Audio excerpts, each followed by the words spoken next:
Hello everyone, I am Akash and I teach you mathematics. I have started a video series of complete your syllabus in which your syllabus will be completed in 3 months only.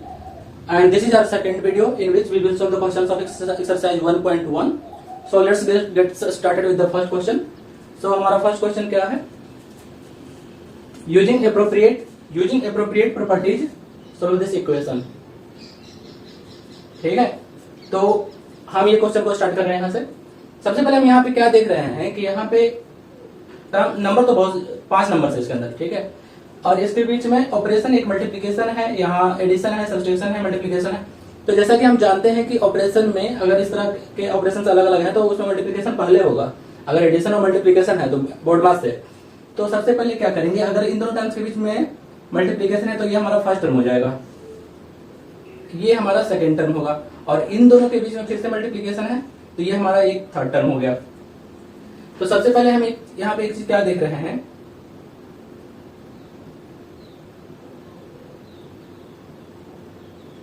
यहाँ पे हम क्या देख रहे हैं कि इसमें first term और सेकेंड थर्ड टर्म दोनों में 3/5 कॉमन है. ठीक है, अगर हम इसको ऐसे ही सोल्व करें तो 3/5 को दो बार सोल्व करना पड़ेगा, 2 बार मल्टीप्लाई करना पड़ेगा. तो सबसे पहले हम क्या करेंगे, इस टर्म को अरेंज कर लेंगे.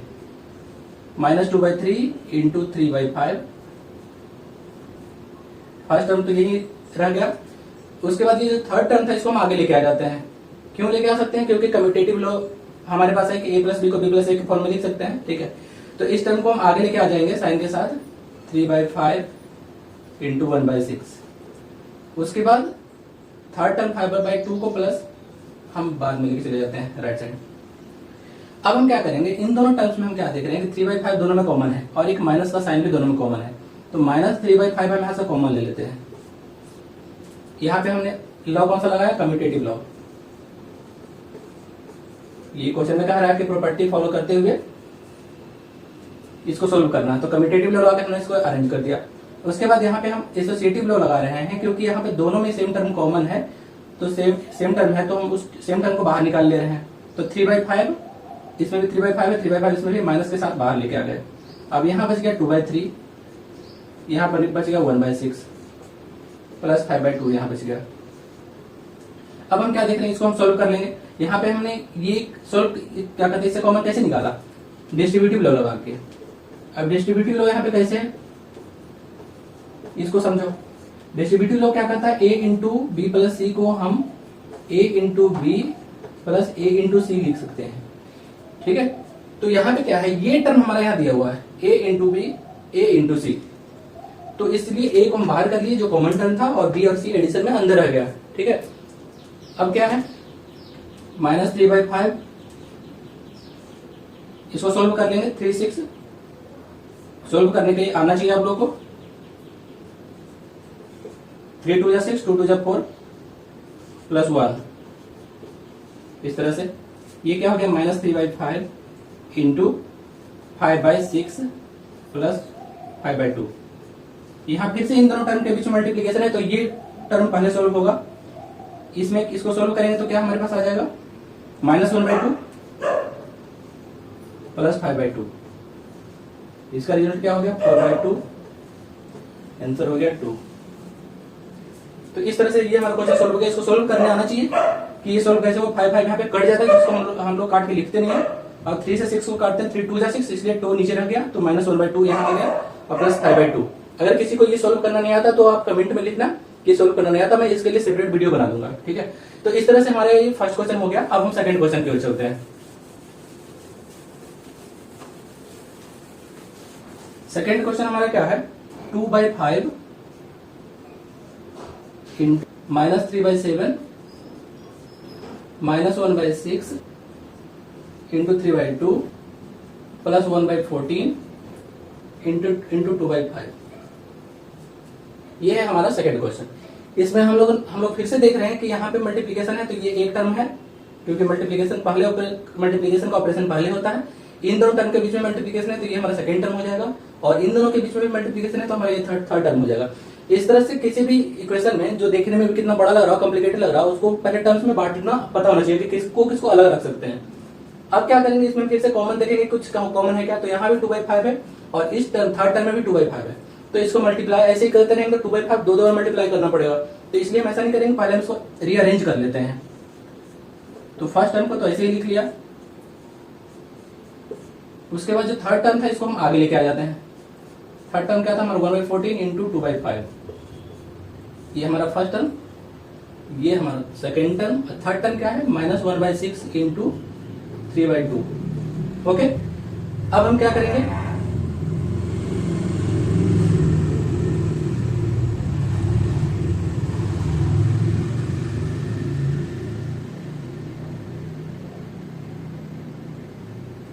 करेंगे, इन दोनों टर्म में 2/5 कॉमन है, यहाँ पे अरेंज किया इसलिए इसको हम कहेंगे कम्यूटेटिव लॉ यहाँ पे लगाया है।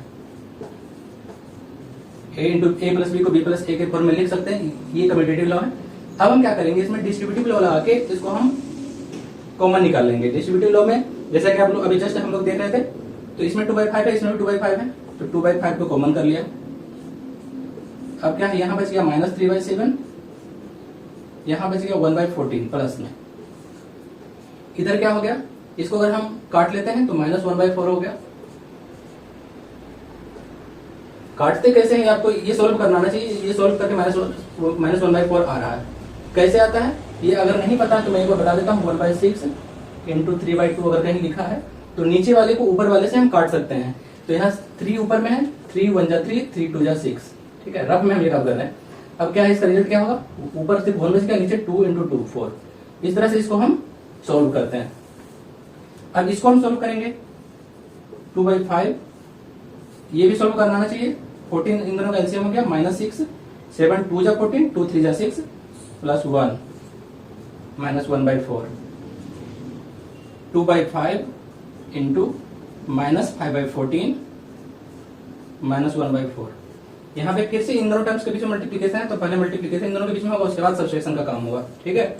अब क्या है, इसको सोल्व करेंगे तो 5 से 5 कट जाएगा, ऊपर -1/7 इसका आंसर होगा। क्यों, क्योंकि 5 से 5 कट जाएगा, 2 7 जब 14, तो -1/7 -1/4, 28, 7 4 जा 28, 4 7 जा 28, -11/28 इसका आंसर हो गया। ओके, इस तरह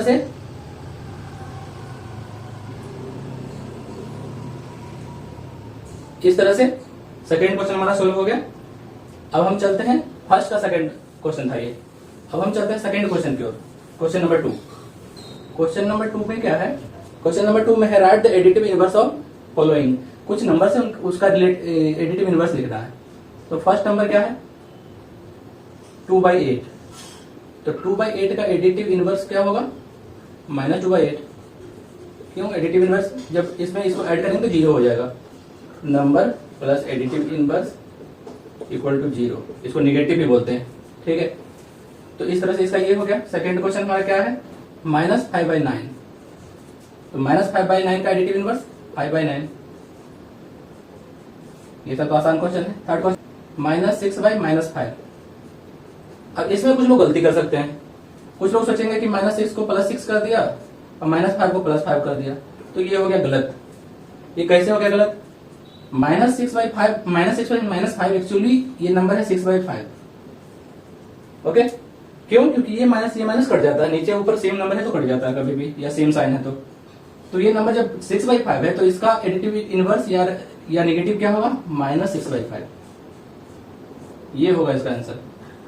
ओके, नाउ फोर्थ क्वेश्चन 2/-9, तो इसका एडिटिव इनवर्स क्या होगा 2/9।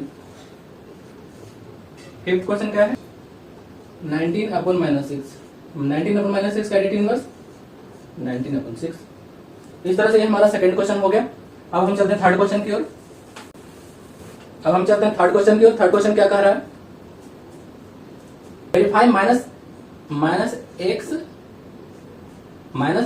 इक्वल टू x, ये वेरीफाई करना है, वेयर x इक्वल टू 11/15। इस नंबर के लिए ये वेरीफाई करना है। ओके, तो सबसे पहले हम क्या करेंगे, नंबर तो हमारा x है, हम देखते हैं कि x का एडिटिव इनवर्स और नेगेटिव क्या है।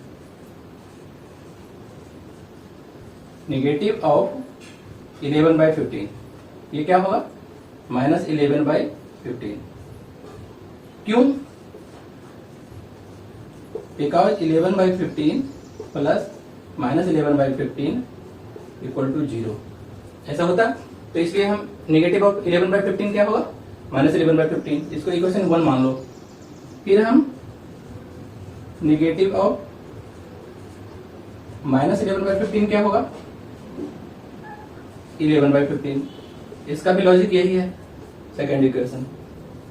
हमें प्रूव क्या करना, minus of -x equal to x, means हमें प्रूव करना है माइनस ऑफ -11/15 इक्वल टू 11/15, ये प्रूव करना है। तो हम क्या करेंगे, किसी भी टर्म के आगे माइनस साइन लगा है, इसका मतलब है कि वो उस टर्म का निगेटिव मांग रहा है। तो इसको हम लिख सकते हैं, इस साइन को अगर हम हटाए बाहर वाले साइन को, तो इसको क्या कर सकते हैं, नेगेटिव ऑफ, इसका क्या मतलब हुआ, नेगेटिव ऑफ अंदर वाला टर्म जो भी है -11/15, इसका यही मतलब हुआ ना। माइनस ऑफ -11/15 का क्या मतलब हुआ कि -11/15 का नेगेटिव क्या होगा।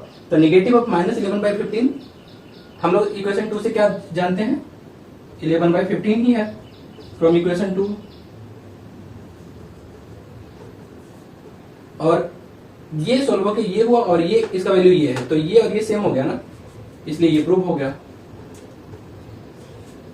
ओके, अब हम सेम चीज को प्रूव करेंगे दूसरे एक नंबर के लिए। दूसरा नंबर क्या है, -13/17। इस नंबर के लिए इस इक्वेशन को प्रूव करना है।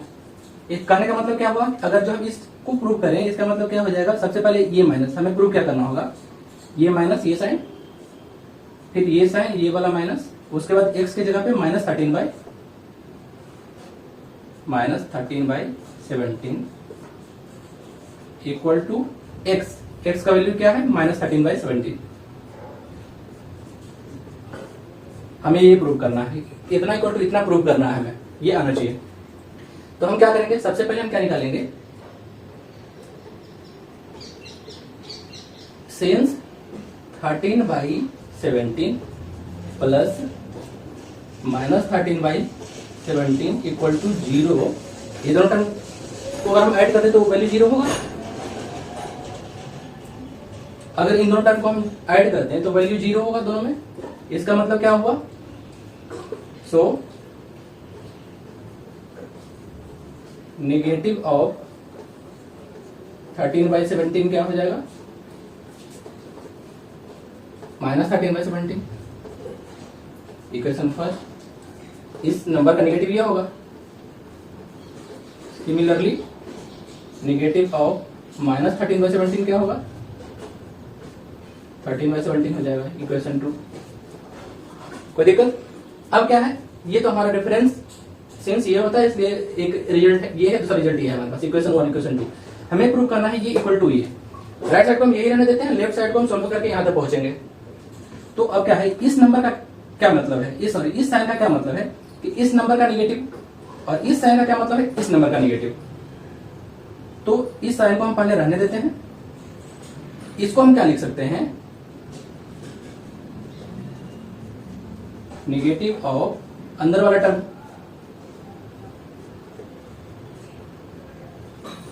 ऐसा लिख सकते हैं ना। इस साइन को हम यहीं रहने देते हैं और इस नेगेटिव साइन के बदले हम लिख सकते हैं नेगेटिव ऑफ दिस टर्म। ऐसा होता है ना कि माइनस एक्स को लिख सकते हैं नेगेटिव ऑफ एक्स, ठीक है। तो इसी तरह से इस जो अंदर वाला टर्म है इसका नेगेटिव, इसके आगे अगर माइनस का साइन दे देते हैं, इसका मतलब हुआ कि अंदर वाले टर्म का नेगेटिव। तो इसको हम ऐसा लिख सकते हैं नेगेटिव ऑफ माइनस, पहले तो ये माइनस हो गया, नेगेटिव ऑफ -13/17। राइट साइड को रहने देते हैं वैसे ही, और फिर इसको सॉल्व करते हैं। माइनस नेगेटिव ऑफ -13/17 क्या है, 13/17 13/17 फ्रॉम इक्वेशन 2। इक्वेशन 2 से हम यहाँ क्लियरली देख सकते हैं कि इसका नेगेटिव ये है और ये अल्टीमेटली नंबर क्या हो गया, -13/17, और ये RHS के इक्वल हो गया, राइट साइड के इक्वल टू। ये तो हमें प्रूव करना था, ठीक है। इस तरह से हमारा थर्ड क्वेश्चन ये सॉल्व हो गया। अब हम चलते हैं फोर्थ क्वेश्चन की तरफ। फोर्थ क्वेश्चन हमारा क्या कह रहा है, find the multiplicative inverse of following. Multiplicative inverse, तो फर्स्ट क्वेश्चन क्या है, -13। -13 का मल्टीप्लिकेटिव इनवर्स क्या होगा, -1/13। क्यों, क्योंकि 13 ऊपर नीचे कोई भी चीज होता है, इन दोनों को मल्टीप्लाई करके देख लो, -13 इंटू 1/13, 1/-13 सॉरी, ये -1/13 लिख लो, इसका वैल्यू 1 होगा। क्यों, ये -13 ये 13 एक ऊपर एक नीचे कट जाएगा और -1 प्लस हो जाएगा। तो इस तरह से -13 का मल्टीप्लिकेटिव इनवर्स -1/13।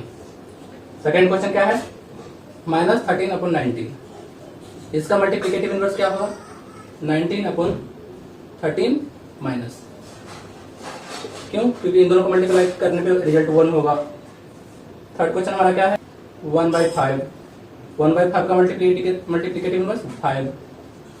फोर्थ क्वेश्चन क्या है, -5/8 इंटू -3/7। ठीक है, अब इसका मल्टीप्लिकेटिव इनवर्स निकालना है। तो सबसे पहले ये माइनस मिला के ये प्लस हो रहा है, तो इसका नंबर पॉजिटिव ऑलरेडी आ चुका है, तो और पॉजिटिव बनाने की जरूरत नहीं है नेगेटिव नंबर डाल के। तो नंबर तो ये राइट साइड वाला भी पॉजिटिव ही रहेगा, क्योंकि पॉजिटिव नंबर है तो राइट साइड भी पॉजिटिव ही रहेगा। और इसका इनवर्स क्या होगा, 8/5 इंटू 7/3। रिजल्ट कितना हो गया, 56/15। ये हो गया इसका मल्टीप्लिकेटिव इनवर्स। फिफ्थ क्वेश्चन क्या है, -1 इंटू -2/5, इसका मल्टीप्लिकेटिव इनवर्स।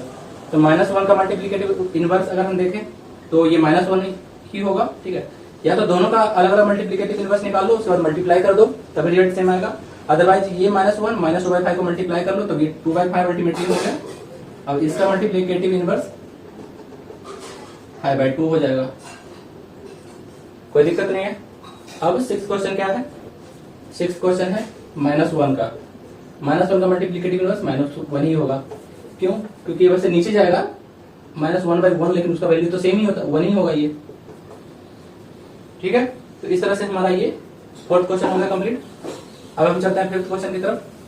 तो अच्छा, क्या कहते हैं, अगर आप लोग को वीडियो पसंद आ रहा है तो आप वीडियो को लाइक करें, चैनल को सब्सक्राइब करें और अपने फ्रेंड्स को रिकमेंड भी करें। ठीक है, फिफ्थ क्वेश्चन में है, name the property under multiplication use in the following. ये सब जितना भी दिया हुआ है उसमें कौन सा प्रॉपर्टी यूज हुआ है ये बताना है।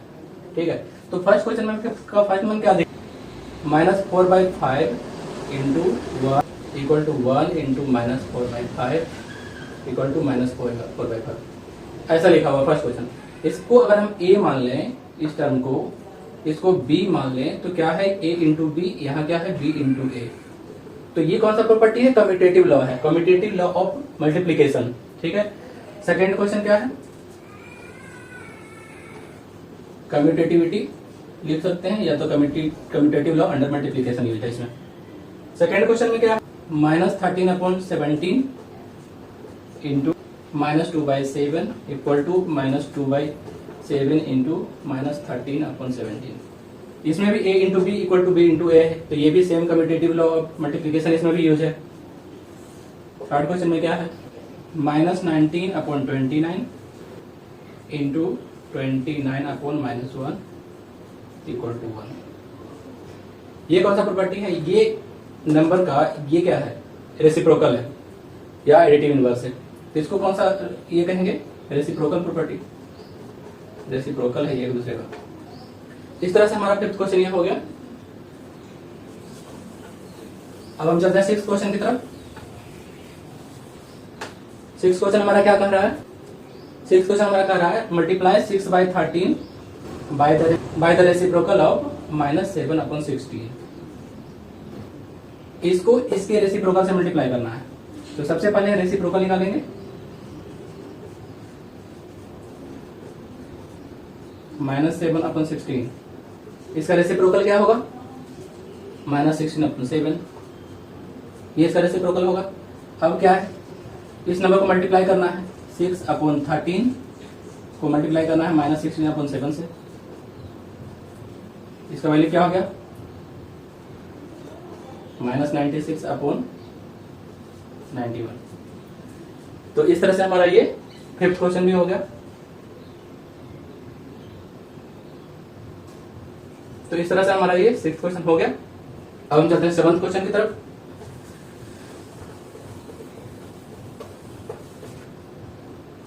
सेवेंथ क्वेश्चन क्या है हमारा, tell what property allow you to compute this. तो इसमें हम क्लियरली देख सकते हैं इस क्वेश्चन में कि a इंटू बी इंटू सी को a इंटू बी इंटू सी के फॉर्म में चेंज किया गया है। मतलब ये एसोसिएटिव लॉ ऑफ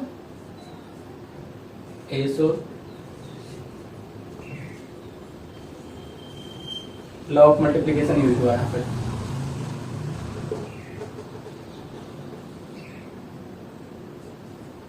यहाँ पे associative law of multiplication use हुआ, ठीक है। अब हम चलते हैं एट्थ क्वेश्चन की तरफ। एट्थ क्वेश्चन हमारा क्या है, is 8/9 the multiplicative inverse of -1 1/8। Eighth question में कह रहा है कि क्या 8/9 जो है इसका मल्टीप्लिकेटिव इनवर्स है। तो मल्टीप्लिकेटिव इनवर्स होने के लिए क्या हम जानते हैं कि दोनों को मल्टीप्लाई करने पे रिजल्ट 1 होना चाहिए। अगर दो नंबर्स को मल्टीप्लाई करने पे अगर जो रिजल्ट 1 आता है तो उसका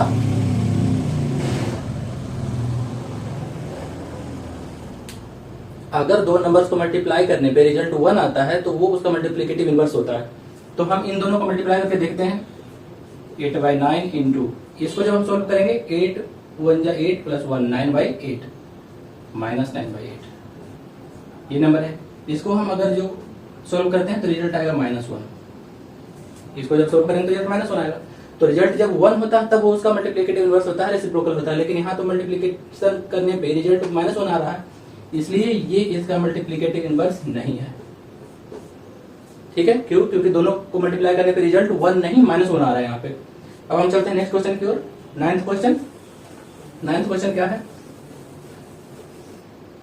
नाइन्थ क्वेश्चन। अब हम चलते हैं नाइन्थ क्वेश्चन की ओर। ये क्या कह रहा है, इज 0.3 मल्टीप्लिकेटिव इनवर्स ऑफ 3 1/3। क्या ये इसका मल्टीप्लिकेटिव इनवर्स है, ये चेक करना है। तो फिर से मल्टीप्लिकेटिव इनवर्स चेक करने के लिए हम क्या करते हैं, दोनों नंबर्स को मल्टीप्लाई करके देखते हैं। 3 3 जा 9 प्लस 1 10/3। अगर किसी को मिक्स फ्रैक्शन को नॉर्मल फ्रैक्शन बदलना नहीं आता है तो समझ लो इसको इससे मल्टीप्लाई करते हैं। 3 3 जा 9 प्लस न्यूमरेटर को उसमें ऐड करते हैं 10/3। अब क्या है, इन दोनों को मल्टीप्लाई करने पे अगर रिजल्ट 1 आता है तो कहेंगे कि ये इसका मल्टीप्लिकेटिव इनवर्स है। अगर जो नहीं आता तो नहीं है। तो हम करके देखते हैं। अब इसको तोड़ना भी किसी को आना चाहिए। इसको तोड़ने के लिए क्या होता है,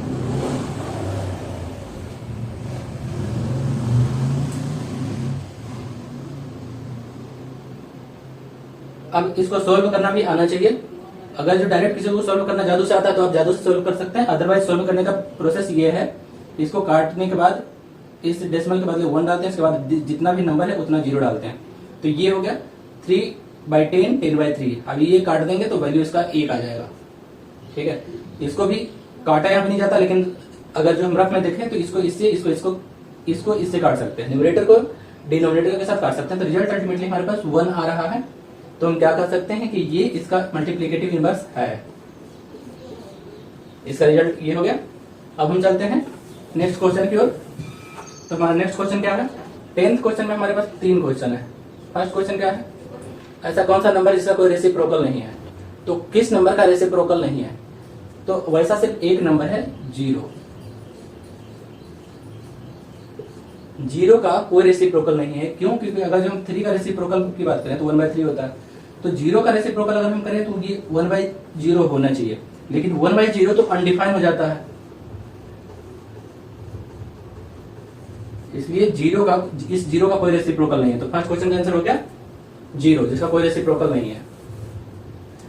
सेकंड क्वेश्चन क्या कह रहा है 10th का, 2 rational number that are equal to their reciprocal. कौन सा रेशनल नंबर है जो अपने रेसिप्रोकल के इक्वल है। तो वैसा 2 नंबर होता है, एक 1 और एक -1। कैसे? अगर 1 का रेसिप्रोकल हम निकालें तो 1/1 लिखेंगे। अगर जैसे 5 का होता है तो 5 का रेसिप्रोकल 1/5 है, जो होता है वो नीचे चला जाता है। तो वैसे ही 1 का रेसिप्रोकल 1/1 और 1/1 1 ही होता है, ठीक है। सिमिलरली -1 का रेसिप्रोकल 1/-1 होगा और 1/-1 क्या होता है, -1 ही होता है। तो ये बराबर है। तो इसलिए ऐसा 2 नंबर है 1 एंड -1 जिसका रेसिप्रोकल इटसेल्फ। थर्ड क्वेश्चन है rational number that is equal to its negative. Third question है rational number that is equal to its negative. ऐसा कौन सा रेशनल नंबर है जो अपने नेगेटिव के इक्वल है? तो ऐसा कौन सा नंबर है जिसका नेगेटिव और वो नंबर सेम ही है? ऐसा कौन सा है? तो ऐसा नंबर है 0। ठीक है, 0 का अगर हम नेगेटिव निकाले तो वो 0 ही होगा, तो इसलिए ये 0 होगा। अब हम चलते हैं 11th क्वेश्चन की ओर। फिर 11th में क्या है? 11th में फिल इन द ब्लैंक्स है। फर्स्ट क्वेश्चन में क्या है? 0 हैज रेसिप्रोकल, तो 0 हैज नो रेसिप्रोकल। क्यों? क्योंकि वो अनडिफाइन हो जाता है। Second, numbers dash and dash are their own reciprocal, तो ऐसा कौन सा नंबर है जो खुद का रेसिप्रोकल है? 1 एंड -1। अभी हम लोग देखे थे 10th क्वेश्चन में। थर्ड क्वेश्चन क्या है? Reciprocal of -5, -1/5। ठीक है, क्यों? क्योंकि -5 -1/5 को मल्टीप्लाई करेंगे तो वो रिजल्ट 1 आ जाएगा। रेसिप्रोकल ऑफ 1/x, तो 1/x का रेसिप्रोकल क्या होगा? x। Product of two rational number is always rational number.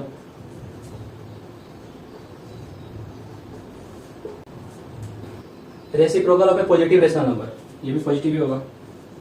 Positive number का रेसिप्रोकल क्या होता है? पॉजिटिव ही होता है, और नेगेटिव नंबर का रेसिप्रोकल नेगेटिव भी होता है।